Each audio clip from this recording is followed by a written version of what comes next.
নবী যে মামলা দায়ের করবেন কাদের বিরুদ্ধে? যারা কোরআন পড়বে না, এই কোরআন বুঝবে না, কোরআনের আইন মানল না এবং কোরআনের বিরোধিতা যারা করেছে।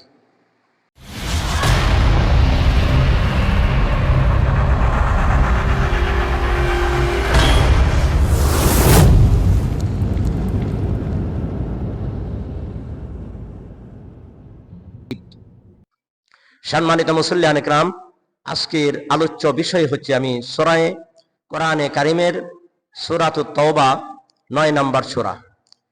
সূরাতুত তাওবা 9 নম্বর সূরার 112 নম্বর আয়াত আমি আপনাদের সম্মুখে তেলাওয়াত করেছি। আল্লাহ পাক রব্বুল আলামিন যদি কিছু বলার তৌফিক দান করেন, বলা সম্ভব হবে। ফি মাশিয়াতিল্লাহ, আল্লাহর উপর নির্ভর করছি। আল্লাহ পাক রব্বুল আলামিন এই পবিত্র মহাগ্রন্থ আল কোরআন নাজিল করেছেন মানুষের হেদায়েতের জন্য। যারা কোরআনের হেদায়েত পাবে, হেদায়েত গ্রহণ করবে, যারা কোরআন পাকের হেদায়েত গ্রহণ করবে, আল্লাহ পাক রব্বুল আলামিন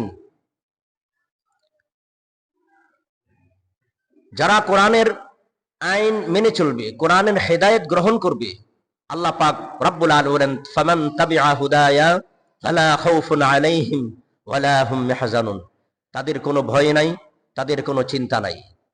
তারা দুনিয়াতেও চিন্তা নাই, পরকালেও কোনো ভয় নাই। কোন সুবহানাল্লাহ। আর যারা কোরআনের আইন মানবে না, কোরআন পড়বে না, কোরআন বুঝবে না, কোরআনের আইন মানবে না, বরং কোরআনের সাথে আরো বিরোধিতা করবে, বরং কোরআনের তাফসির মাহফিল যেখানে হয় সেখানে যারা বাধা প্রদান করবে, আল্লাহ পাক রব্বুল আলামিন কাল কিয়ামতের ময়দানে তাদেরকে লাঞ্ছিত করে জাহান্নামে নিক্ষেপ করবেন। বলেন নাউজুবিল্লাহ। আল্লাহ পাক রব্বুল আলামিন হিদায়াতের গ্রন্থ, মহাগ্রন্থ কোরআন আমাদেরকে নাজিল করেছেন। কোরআনের আইন, কোরআনের অনুশাসন যারা মেনে চলবে, আল্লাহ পাক রব্বুল আলামিন তাদেরকে বলেন সম্পূর্ণ সফল কাম। আর যারা কোরআন বোঝে নাই, পড়ে নাই, কোরআনের আইন মেনে চলে নাই, বরং কোরআনের বিরোধিতা করেছে, কোরআনের আইন যারা প্রতিষ্ঠিত করতে চেয়েছে তাদেরকে নির্যাতন করেছে, কাল কিয়ামতের ময়দানে আল্লাহর নবী ওই উম্মতের বিরুদ্ধে মামলা দায়ের করবেন। নাউযুবিল্লাহ।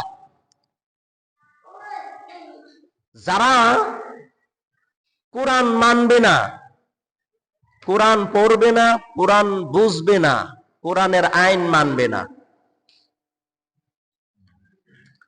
আল্লাহ পাক রব্বুল আলামিন আল্লাহর নবী কাল কিয়ামতের ময়দানে তাদের বিরুদ্ধে আল্লাহর আদালতে মামলা দায়ের করবেন। নাউযুবিল্লাহ। বলেন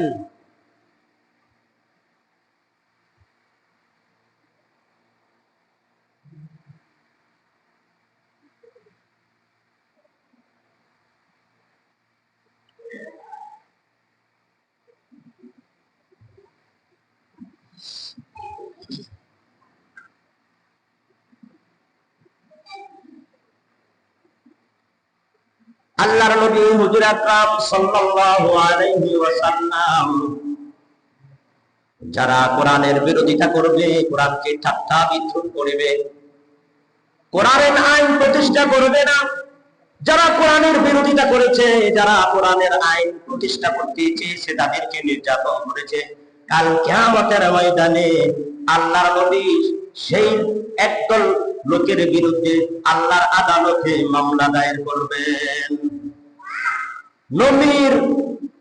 নবী মামলা দায়ের করবেন আল্লাহর আদালতে।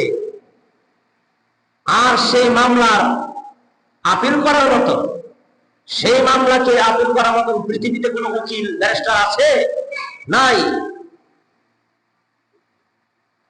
আল্লাহর নবী হুজুর আকরাম সাল্লাল্লাহু আলাইহি ওয়াসাল্লাম যারা কোরআন মানবে না, কোরআন বুঝবে না, কোরআন পড়বে না, কিয়ামতের ময়দানে আল্লাহর নবী ওই লোকদের একদল লোকের বিরুদ্ধে কিয়ামতের ময়দানে মামলা দায়ের করবেন। সূরা ফুরকান 30 নম্বর আয়াতে আল্লাহ পাক রব্বুল আলামিন সেই কথাটা তুলে ধরেছেন। আল্লাহ নবী যে মামলা দায়ের করবেন কাদের বিরুদ্ধে? যারা কোরআন পড়বে না, এই কোরআন বুঝবে না, কোরআনের আইন মানলো না, এবং কোরআনের বিরোধিতা যারা করেছে, আর কোরআনের আইন প্রতিষ্ঠিত যারা করতে চেয়েছে, তাদেরকে যারা নির্যাতন করেছে, তাদের বিরুদ্ধে আল্লাহর নবী আল্লাহর আদালতে মামলা দায়ের করবেন। এই কথাটা আল্লাহ পাক রব্বুল আলামিন বলেন। আল্লাহ নবী কিয়ামতের ময়দানে যে মামলা দায়ের করবেন, আল্লাহর পাক রব্বুল আলামিন বলেন, ওয়া ক্বালা রাসূলু ইয়া রাব্বি ইন্না কওমি ইত্তাখাযু হাযাল কুরআনা মাহজুরা। আল্লাহ নবী হুজুর আকরাম সাল্লাল্লাহু আলাইহি ওয়াসাল্লাম আল্লাহর আদালতে মামলা দায়ের করবেন। বলেন, আল্লাহ গো ও রব্বুল আলামিন, কোরআন মানুষের হেদায়েতের জন্য আপনি নাজিল করেছিলেন। আমি কোরআন রেখে দুনিয়া থেকে যখন চলে এসেছি, যারা কোরআন পড়ে নাই, কোরআন মানে নাই, কোরআনের আইন মেনে চলে নাই, কোরআনের আইন প্রতিষ্ঠিত করে নাই, কোরআন দিয়ে সমাজ চালায় নাই, সমাজটা পরিচালনা করে নাই, কোরআন দিয়ে রাষ্ট্র চালায় নাই, কোরআন দিয়ে আদালত চালায় নাই, কোরআন দিয়া নিজের জীবন করে নাই, পরিবার পরিজন সমাজ এবং রাষ্ট্রের সকল ক্ষেত্রে যারা কোরআন ব্যবহার করে নাই, কোরআনের আইন মানে নাই, আল্লাহ গো তাদের বিরুদ্ধে, ওই লোকদের একদল বিরুদ্ধে আমি রাসূল আপনার আদালতে মামলা দায়ের করে দিলাম। কোরআন কিয়ামতের ময়দানে কারো পক্ষে মামলা দায়ের করবে, কারো পক্ষে সমর্থন করবে, আর সেই কোরআন কারো বিপক্ষে মামলা দায়ের করবে। আল্লাহর নবী যখন আল্লাহর আদালতে মামলা দায়ের করবেন, রব্বুল আলামিন কোরআনের আলোচনা যেখানে হয়েছে, ঠাট্টা করেছে, বিদ্রোহ করেছে, বরং কোরআনের কথা যারা বলেছে, কোরআন দিয়ে যারা কথা বলেছে, তাদেরকে ঠাট্টা করেছে, বিদ্রোহ করেছে, তাদেরকে নির্যাতন করেছে, আজকে আপনার আদালতে তাদের বিরুদ্ধে আমি মামলা দায়ের করে দিলাম। নাউযুবিল্লাহ। সেদিন লাভ হবে না, সেদিন তওবা আল্লাহর দরবারে কি কবুল হবে না। আল্লাহর নবীর মামলা দায়ের করার পর সেই আসামি নিশ্চিত জাহান্নামে যাবে। আমরা যারা মুসলমান দাবি করি সেই কথা কি কখনো বলেছি যে দিকে কোরআন আছে সেই দিকে আমি আছি, যেখানে কোরআন নাই সেখানে আমি নাই? আমরা সব স্লোগান দিতে পারি, এই স্লোগান কয়জনে দিয়েছি বা কয়জনে দিতে পারি? যে দলে কোরআন আছে সেই দলে আমি আছি, যে দলে কোরআন নাই সেই দলে আমি নাই, যে দলের নেতা কোরআন মানে সেই দলের নেতাকে আমি মানি, যে দলের নেতা কোরআন মানে না, কোরআন বুঝে না, কোরআন পড়ে না, কোরআনের আইন শাসন করে না, সেই নেতার পিছনে আমি নাই। এই স্লোগানটা কয়জনে দিতে পেরেছি? সুতরাং আল্লাহর নবী কিয়ামতের ময়দানে মামলা দায়ের করে দিবেন। কোরআনের বিরুদ্ধে আচরণ যারা করবে, কোরআনের বিরুদ্ধে আচরণ করে নাই, স্বৈর শাসক ফেসিবাদীর দল হাসিনা এবং তাদের দোসর 15 বছর, প্রায় 16 বছর আলেমদেরকে নির্যাতন করেছে, ফাঁসির কাষ্ঠি ঝুলিয়েছে, আদালতে ডান্ডাবিড়ি লাগে আদালতে উঠাইছে, কঠিন জুলুম নির্যাতন করেছে, রিমান্ড দিয়েছে যারা কোরআনের কথা বলেছে। কত গান বাদ্য থিয়েটার হয়েছে, কোথাও বাধা বিঘ্ন হয় নাই, কত পূজা মণ্ডপ হয়েছে, বাধা হয় নাই, কিন্তু বিগত 16 বছর সেই স্বৈরাচারী হাসিনা হক্কানি আলেমদেরকে এমন ভাবে নির্মম ভাবে হত্যা করেছে, গুম করেছে, কত মায়ের সন্তান, কত মায়ের বুক খালি করেছে। আবার বাংলাদেশে নাকি ফুট করে চট করে ঢুকে যাবে। আসো, ওয়েলকাম, আমরাও বলি তুমি আসো। এই বাংলাদেশে যে গণহত্যা করেছে, আজকে গণঅভ্যুত্থানে যে রাষ্ট্র কায়েম হয়েছে 5ই আগস্ট, যে ছাত্র আন্দোলনের মাধ্যমে হাজার হাজার মায়ের সন্তান, হাজার হাজার মায়ের বুক খালি করেছে, সেই মায়ের কান্না বেদনা, কত শত শত ছাত্র, কাহারও চোখ নাই, কাহারও এখন হাত নাই, কাহারও পাও নাই, হাসপাতালে বলতেছে। আর এখন যাদেরকে, যারা ক্ষমতায় আছে, অন্তর্বর্তীকালীন সরকার, তারাও অনেকেই হাসিনার দোসর, হাসিনার সেই ফেসিবাদী খুনি হাসিনার দালালদেরকে উপদেষ্টা বানানো হচ্ছে। সে এক কুলাঙ্গার। গণঅভ্যুত্থানে যে রাষ্ট্র কায়েম হয়েছে, সেই রাষ্ট্রের এক কুলাঙ্গার উপদেষ্টা হবে, এটা বাংলাদেশের কোন মানুষ, জনগণ মেনে নেবে না।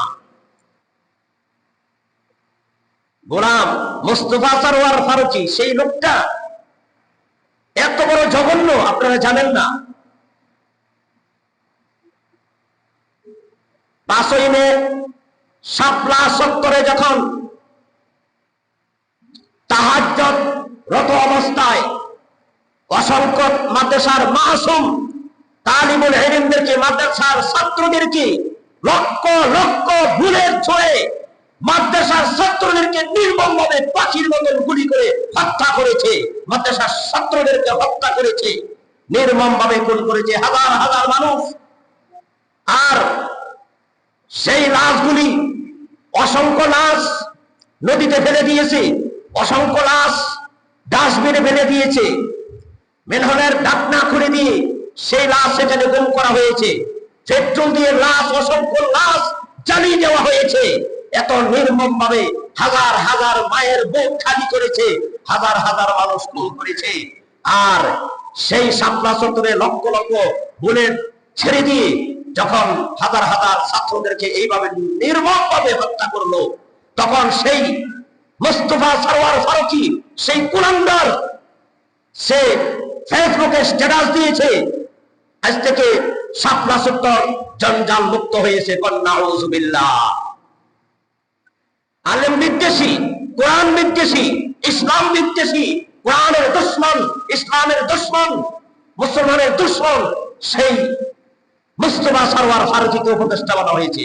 এক কুলাঙ্গার। তাকে জানেন না, নিজের বউকে দিয়ে পরপুরুষের মনোরঞ্জন করে ছবি করে, এবং সেই লোকটা সমকামিতাকে প্রমোট করতে চায়। নাউযুবিল্লাহ। সমকামিতা বুঝেন? যে কাজটা একটা কুকুরেও করে না, একটা কুকুর আর একটা কুকুরের সাথে জিনা করে না, পুরুষে পুরুষে জিনা। হযরত লূত আলাইহিস সালামের যুগে যখন সমকামিতায় মানুষ মগ্ন হয়েছে, আল্লাহ পাক রব্বুল আলামিন জমিনটাকে উল্টিয়ে দিয়েছিলেন, আল্লাহর গজব এসেছিল। আর সেই মুস্তফা সরওয়ার এই সমকামিতায় বিশ্বাসী। নাউযুবিল্লাহ। সেই ফেসিবাদী হাসিনা পাঠ্য পুস্তকে, সিলেবাসে ক্লাস 5 থেকে নিয়ে একবারে ভার্সিটি পর্যন্ত কি ঢুকেছে, অসংখ্য অবৈধ গান বাদ্য সে পাঠ্য পুস্তকে ঢুকেছে, ট্রান্সজেন্ডার ঢুকিয়েছে এবং সমকামিতা ঢুকিয়েছে। গোটা আগামী ভবিষ্যতের গোটা জাতিকে আপনার নিঃশেষ করে দেওয়ার জন্য, ধ্বংস করার জন্য সিলেবাসে আজকে যারা অপদেষ্টা হচ্ছে,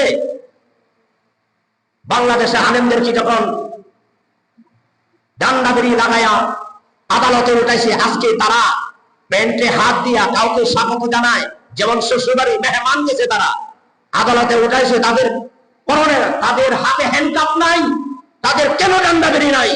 ওরা তো চোর, ওরা হাজার হাজার টাকা বাংলাদেশ থেকে, গরিবের টাকা, আপনার টাকা, আমার টাকা, রক্ত জড়ানো পয়সা তারা নিয়ে হাজার হাজার কোটি টাকা বিদেশে পাচার করেছে, টাকার পাহাড় বানিয়েছে, ঠিক না বেটি? সেই খুনিরা আদালতে উঠবে, হাসবে, এটা জনগণ কখনো মেনে নিবে না, কোন মুসলমানের সন্তান মেনে নিবে না। আজকে সেই কাজ করা হচ্ছে। আল্লাহ পাক রব্বুল আলামিন আল্লাহর নবী কিয়ামতের ময়দানে ওই সমস্ত লোকদের বিরুদ্ধে আল্লাহর আদালতে মামলা দায়ের করে দিবেন। আল্লাহ ওই লোকটি কোরআনের বিরোধিতা করেছে, কোরআনের আইন তো মানে নাই, কোরআন রাষ্ট্রে কায়েম করে নাই, শুধু মসজিদে ঢুকিয়ে দিয়েছে, শুধু মসজিদে কোরআন, মসজিদ থেকে বের হলে আর কোন কোরআনের আইন নাই না আছে? পরিবারে কোরআন নাই, সমাজে কোরআন নাই, বিচার ব্যবস্থায় কোরআন নাই, আদালতে কোরআন নাই, জজ কোর্ট, হাইকোর্ট, কোথাও কোরআন নাই, বঙ্গভবনে কোরআন নাই, কোরআন শুধু মসজিদে ঢুকিয়ে দিয়েছে। কোরআন কি মসজিদে ঢুকার জিনিস? কোরআন তো, কোরআন নাজিল করেছেন কে? আল্লাহ। কোরআন কে নাজিল করেছেন? আল্লাহ সুবহানাহু ওয়া তাআলা কোরআন নাজিল করেছেন।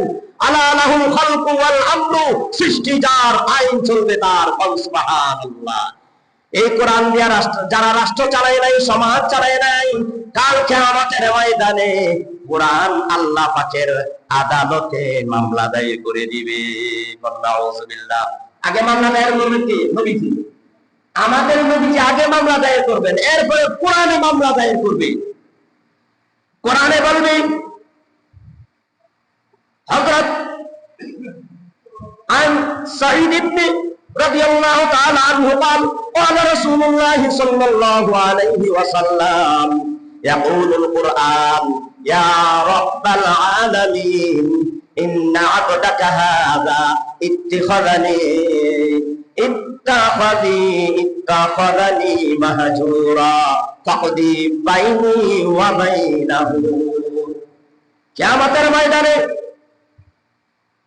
কোরআন আল্লাহর আদালতে মামলা দায়ের করবে।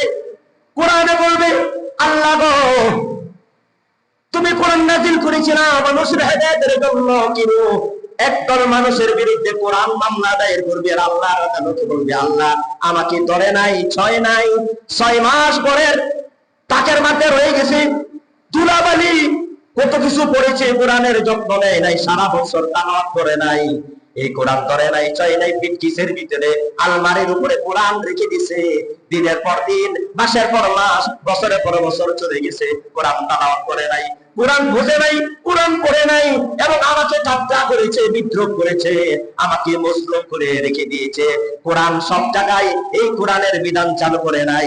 আল্লাহ গো, তাদের বিরুদ্ধে আমি আপনার আদালতে মামলা দায়ের করলাম। নাউযুবিল্লাহ। কে মামলা দায়ের করবে? কোরআন নিজে। এই কোরআন নিজে আল্লাহর আদালতে মামলা দায়ের করবে।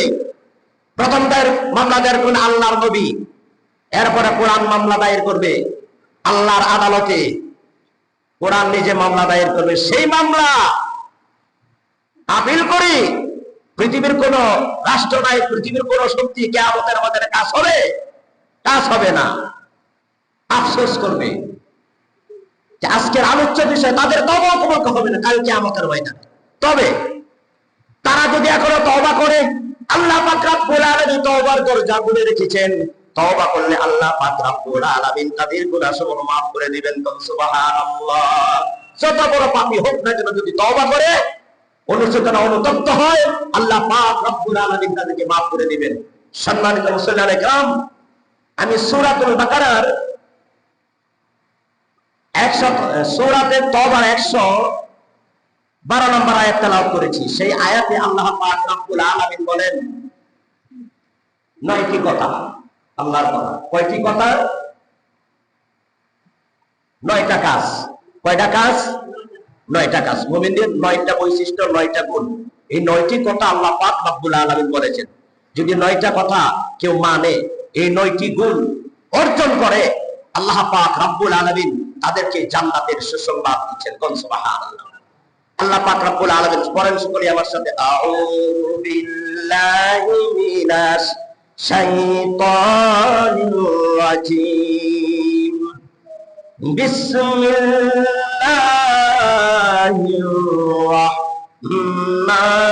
রাহমানির রাহিম।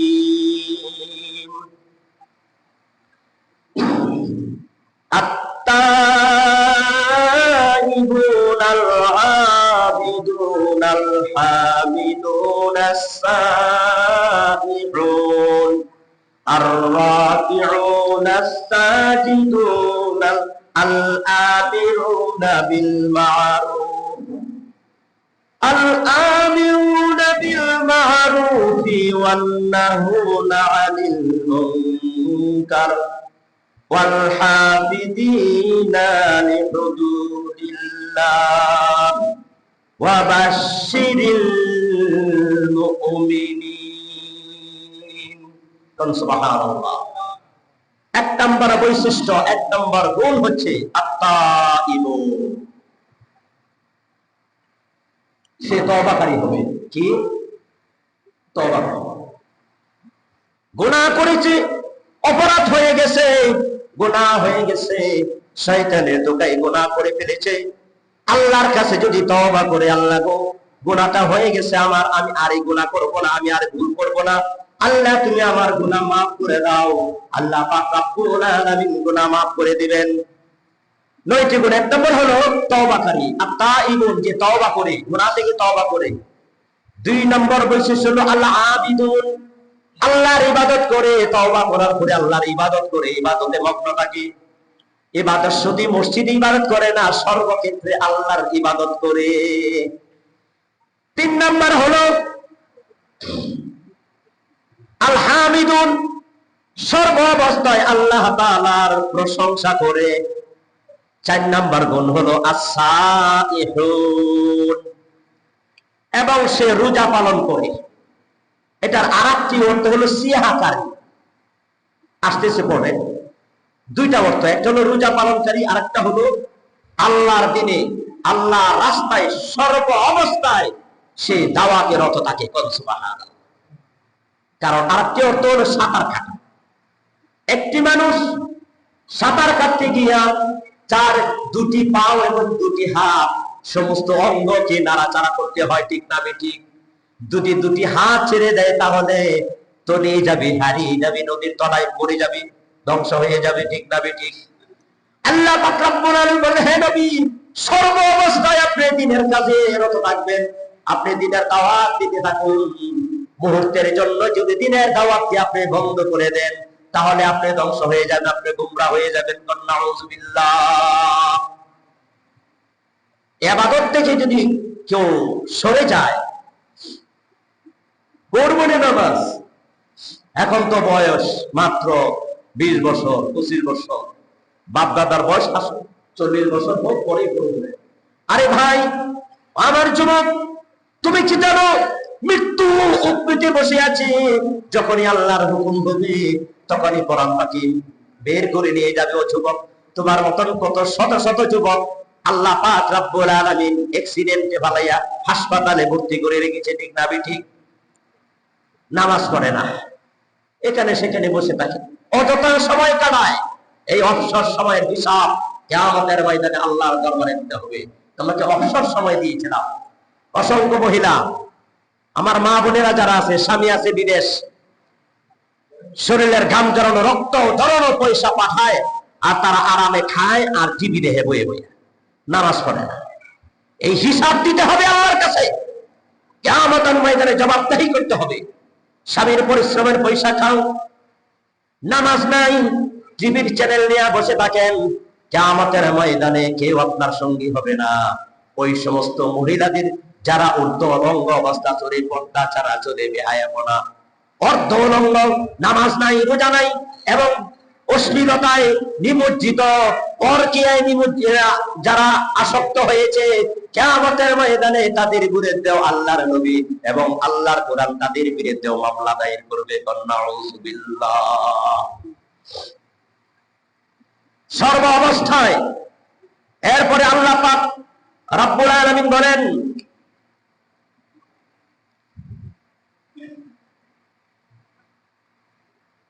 আস-সাইহুন, সিয়াহাকারী, সর্ব অবস্থায় যারা আল্লাহর রাস্তায় দাওয়াত এবং রোজা পালন করে। আর রাকিউন, যারা রুকু করে। আস-সাজিদুন, যারা সিজদা দেয়। আল আমিরুনা বিল মারুফ, যারা প্রকাশ্যে সৎ কাজের আদেশ দেয়। ওয়ান্নাহুনা আনিল মুনকার, এবং যারা অসৎ কাজে বাধা প্রদান করে। ওয়াল হাফিযিনা লিহুদুদিল্লাহ, এবং আল্লাহর আইন, আল্লাহর সীমানা রক্ষা করে চলে, আল্লাহর বিধান মেনে চলে, আল্লাহর হুকুম লঙ্ঘন করে না, আল্লাহর বিধান লঙ্ঘন করে না। আল্লাহর বিধান, আল্লাহ যে কোরআন পাকে আইন দিয়েছেন, বিধান দিয়েছেন, সেই আল্লাহর কোরআনের রাজ কায়েম করার জন্য যারা রক্ত দেয়, কোরআনের রাজ কায়েম করার জন্য যারা রক্ত দেয়, যারা রিমান্ডে যায়, যারা জেলখানায় যায়, যারা আল্লাহর সীমানা রক্ষা করে, ওয়াল হাফিযিনা লিহুদুদিল্লাহ, এরপরে বলছে ওয়াবাশশিরিল মুমিনিন। আল্লাহ পাক রব্বুল আলামিন বলেন, ওই সমস্ত লোকদেরকে হে নবী আপনি সুসংবাদ দিয়ে দেন, ওই সমস্ত লোকদের জন্য সুসংবাদ। আর আল্লাহর সুসংবাদ হচ্ছে, আল্লাহ যখন সুসংবাদ দেন, কিসের সুসংবাদ দেন? খুশির সুসংবাদ দেন, সেটা হলো জান্নাতের সুসংবাদ। সুবহানাল্লাহ। এক নাম্বার, এটা দাও, এক নম্বরে তওবাকারী, গুনাহ হয়েছে, ভুল হয়েছে, কিন্তু আল্লাহর রাস্তায় তওবা করে, গুনাহ হওয়ার সাথে সাথে তওবা করে আল্লাহ পাক রব্বুল আলামিন আর গুনাহ মাফ করে দেন। কোন সুবহানাল্লাহ।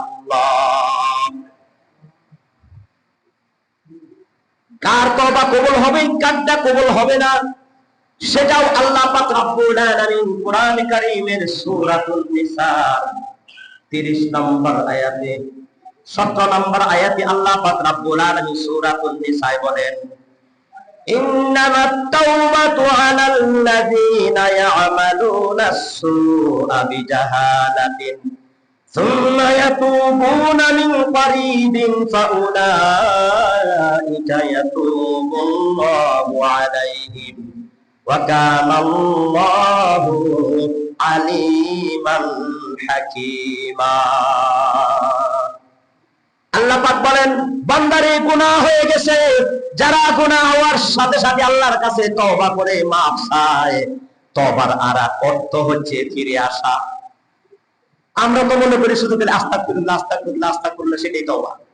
আস্তাগফিরুল্লাহ পরে মিথ্যা কথা কয়, আস্তাগফিরুল্লাহ পরে পরের উজরে কম দেয়, আস্তাগফিরুল্লাহ পরে পরের সমালোচনা করে, আস্তাগফিরুল্লাহ পরে সুদ খায়, আস্তাগফিরুল্লাহ পরে ঘুষ খায়, আস্তাগফিরুল্লাহ পরে মানুষের কাছে দুর্ব্যবহার। এই তওবা দাও। আল্লাহ পাক বলেন, গুনাহ হয়েছে, অপরাধ হয়ে গেছে, যে ব্যক্তি সাথে সাথে আল্লাহর কাছে তওবা করে, অনুতপ্ত হয়, অনুশোচনা করে, আল্লাহ গো আমি আর ভুল করব না, ফিরে আসে। তওবার আরেক অর্থ হচ্ছে ফিরে আসা। সে আল্লাহ পাক বলেন, তওবাকারীকে আল্লাহ পাক রব্বুল আলামিন রহমতের কুলে উঠায় দেন। একটা এক্সাম্পল দিলে বুঝবেন। ভাইজান, সন্তান যদি অপরাধ করে, নিজের সন্তান যদি অপরাধ করে বা অবৈধ পথে চলে গেল, অথবা ছোট বাচ্চা হারিয়ে গিয়েছিল, চলে গিয়েছিল, আবার ফিরে আসছে, পুনরায় মা বাবার কাছে যখন আবার আসে, তখন ভয় পায়, এক কদম আসে আর এক কদম পিছায়। মা কি করে? মা দৌড় দিয়ে গিয়ে কোলের মধ্যে লয়, মা একটা চমকায়, আর বাজান তুমি কোথায় গেছিলে, এইভাবে আদর করতে থাকে, ঠিক না বেটি? আল্লাহ পাক রব্বুল আলামিন বলেন, কোন মানুষ যখন পাপ করে, জিনা করেছিস, চুরি করেছিস, মদ পান করেছিস, ব্যভিচারী করেছিস, যত অপরাধ করেছিস, বান্দা যদি আমার কাছে ক্ষমা চায়, আল্লাহ পাক রব্বুল আলামিন বলেন, তোমার মা বাবার চেয়ে আপন আমি আরো বেশি। তোমার মা বাবার যত দয়া, তার চেয়েও দয়া আমি রব্বুল আলামিনের সবচেয়ে বেশি। সুবহানাল্লাহ। আল্লাহ পাক রব্বুল আলামিন কুদরতি হাত দিয়া ওই বান্দাকে কোলে নিয়ে যান। সুবহানাল্লাহ। হাদিস শরীফের মধ্যে আছে, আল্লাহর নবী হুজুর আকরাম সাল্লাল্লাহু আলাইহি ওয়াসাল্লাম বলেন, আত-তাইবু মিনাজ যামবি কামাল লা যামবা লাহু। আত-তাইবু মিনাজ যামবি কামাল লা যামবা লাহু। কোন মানুষ যখন তওবা করে, অনুতপ্ত হয়, মানুষটা তওবা করার সাথে সাথে তার শরীরে গুনাহ থাকে না। নবজাত শিশু যেমন জন্ম নেয়, মার গর্ভ থেকে কোনো পাপ থাকে না। তওবা করার সাথে সাথে আল্লাহ পাক রব্বুল আলামিন তাদের তওবা ক্ষমা করে দেন। সুবহানাল্লাহ। তাদের গুনাহসমূহ মাফ করে দেন, তাদের তওবা কবুল করেন। সুবহানাল্লাহ। আর তওবা কবুল হবে না কার, সেই কথাও আল্লাহ পাক রব্বুল আলামিন কোরআনে কারীমের সূরাতুন নিসার 18 নম্বর আয়াতে আল্লাহ পাক রব্বুল আলামিন স্পষ্ট করে বলে দিলেন, ওয়ালাইসাতিত তাওবাতু ওয়ালাইসাতিত তাওবাতু লিল্লাযীনা ইয়ামালুনাস সাইয়্যাত হাত্তা ইযা হাদারা আহাদাকুহুমুল মাউতু ক্বালা ইন্নী তুবতুল আনা ওয়ালাল্লাযীনা ইয়ামুতুনা ওয়া হুম কুফার উলাইকা আ'তাদনা লাহুম আযাবান আলীমা। জীবনভর গুনাহ করতেই আছে, গুনাহ করে কিন্তু তওবা করে না। দৈনিক 5 ওয়াক্ত নামাজ আল্লাহ পাকের হুকুম, 1 ওয়াক্ত নামাজ কাজা করলে 80 হুকমা জাহান্নাম ভোগ করতে হবে। 1 হুকমার পরিমাণ হচ্ছে 2,88,00,000 বছর। কিন্তু ফজর চলে যায়, জোহর যায়, আসর যায়, মাগরিব যায়, আপনার এশা চলে যায়, নামাজ পড়ে না, এমন মানুষ আছে না নাই? এমন মানুষ আছে না নাই? 5 ওয়াক্ত নামাজ ফরজ ছিল কিন্তু নামাজ পড়ে না। শরীরে কোনো পেরেশানি নাই, পাপ করে পাপের কোনো পেরেশানি নাই, কোনো দুঃখ নাই, হাসি মজাক তামাশা করে দিন কাটাচ্ছে। আল্লাহ পাক রব্বুল আলামিন বলেন, ওই সমস্ত লোক যদি মৃত্যুর আগে তওবা করে, আল্লাহ পাক রব্বুল আলামিন ওই সমস্ত লোকের তওবা তো কবুল হবে না। তার কারণ হলো, মৃত্যু পতিত হইয়া ফেরাউনের তওবা করছিল। ফেরাউনে বলছিল, আনা রাব্বুকুমুল আলা, আমার সে বড় রব আর তো আমি জানি না আছে কেউ, দ্বিতীয় যে আর রব আছে এটা তো আমি জানি না। কিন্তু আপনার লোহিত সাগরে যখন নাকানি চুবানি পানিতে ফুটকা মাছের মতো একবার নিচ দিকে যায় আর একবার যখন উপর দিকে বাসে, তখন বলে আমানতু বিরাব্বিল আলামিন, আল্লাহ গো আমি সেই রবের উপর ঈমান আনলাম। আল্লাহ যদি তোমার বিশ্বাস যদি না হয়, পাদো মুসা রাব্বি ওয়া হারুন, রাব্বি মুসা ওয়া হারুন, মুসা এবং হারুনের যে রব, সেই রবের উপর আমি ঈমান আনলাম। কিন্তু ঈমান আনা হয় নাই, তার তওবা গ্রহণ করা হয় নাই। অনেক সংখ্যক মানুষ আছে পাপ করতেই থাকে, বুড়া হয়ে যায়, হুজুর ইমাম সাহেবকে ডাকতে, ইমাম সাহেব আমার বাবার একটু তওবা করায় দেন, আমার মারে তওবা করায় দেন, দাদারে তওবা করায় দেন, দাদিরে তওবা করায় দেন।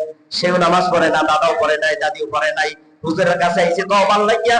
আল্লাহ তাআলা বলেন, ওয়ালাইসাতিত তাওবাতু ইয়ামালুনা সাইয়্যাত, পাপ করে করতে করতে জীবনটা শেষ করে ফেলল। হাত্তা ইযা হাদারা আহাদাহুমুল মাউতু, মৃত্যু পতিত এই মুহূর্তে সে তওবা করে। আল্লাহ তাআলা বলেন, তাদের তওবা কবুল হবে না, আর তাদের মৃত্যু হবে কাফের অবস্থা, বেঈমান অবস্থা মৃত্যু হবে। ভাইজান একটা কথা জেনে রাখবেন, বেনামাজের মৃত্যু হবে বেঈমান অবস্থা।